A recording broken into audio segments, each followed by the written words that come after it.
There's a battle going on in the Yoga Vasishtha. It's not only going on within the pages of the Yoga Vasishtha, but it's going on, I suspect, within the actual editing of the Yoga Vasishtha.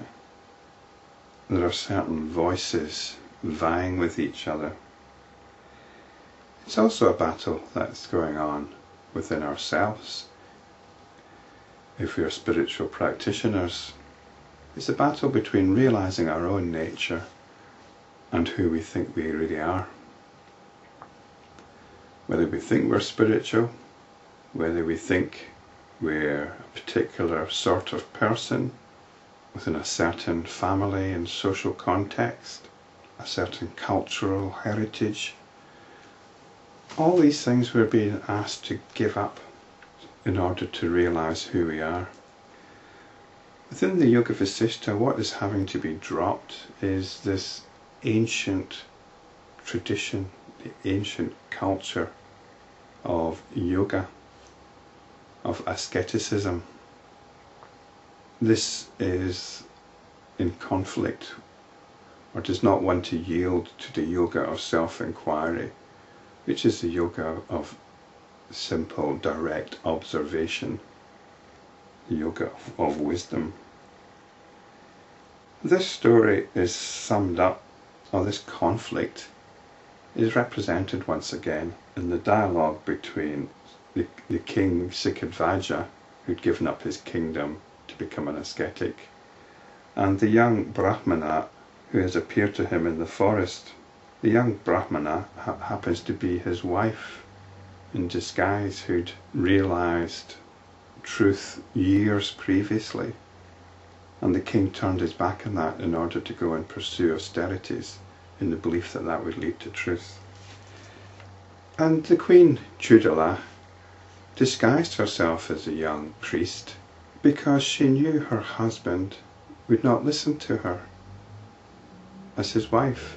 So Sikhidhvaja's got very definite notions about what spirituality is, about what it looks like. And he's been practicing in the forest for years. His wife is quite shocked when she sees him because he's been blackened by the sun, his hair is matted, he's lost all his good looks. And he's despondent because he's been practicing for years and his mind is still not at rest. So he's delighted when this young priest appears to him, and he asks him who he is. And the young priest starts telling the story of the sage Narada. And it turns out that Narada, who's a holy sage, Narada's a common name in the ancient traditions, so we don't know which Narada it might be. But he's a holy sage, and he was overcome by lust for some celestial nymphs. He was overcome by lust. He lost his equilibrium. His heart experienced pleasure and his mind momentarily lost its equilibrium, overcome by lust. And Sikhidhvaja queries this: how could the great sage be overcome by lust? And the brahmana, who's Chudala in disguise, said, as long as one is embodied, the body is subject to happiness and unhappiness, pleasure and pain. By enjoying satisfying objects, one experiences pleasure, and by deprivation, hunger, etc., one experiences pain. Such is nature. She basically gives us the bombshell that it's possible to fall from enlightenment, which certainly does not fit in with most people's ideas of enlightenment. As I pointed out, and I won't go into it in detail now, but it's this possibility which gives rise to the whole phenomenal world. If it wasn't possible to fall from enlightenment, then there would be no creation, there would be no existence. But this is in conflict with the basic yoga teaching, which teaches that enlightenment is a supreme state, once and for all. After the first paragraph of chapter 85, we've got these other 4 paragraphs which I suspect have been editing in. After the profound wisdom that we hear from the brahmana, Chudala, we get these four statements as if, I suspect somebody's interpolated these, somebody who isn't going to go along with what's just been said. Let's see what you think.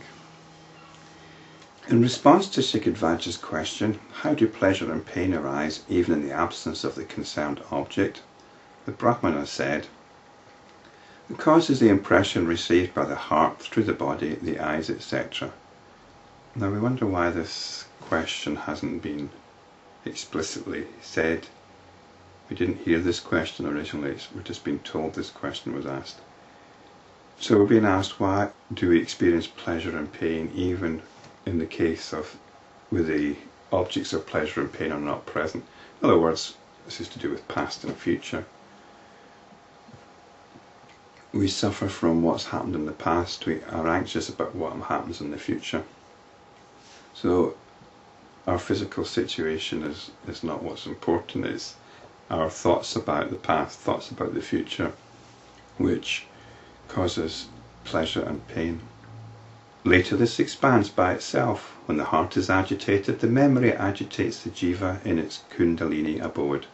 The nadis, which branch out throughout the body, are affected.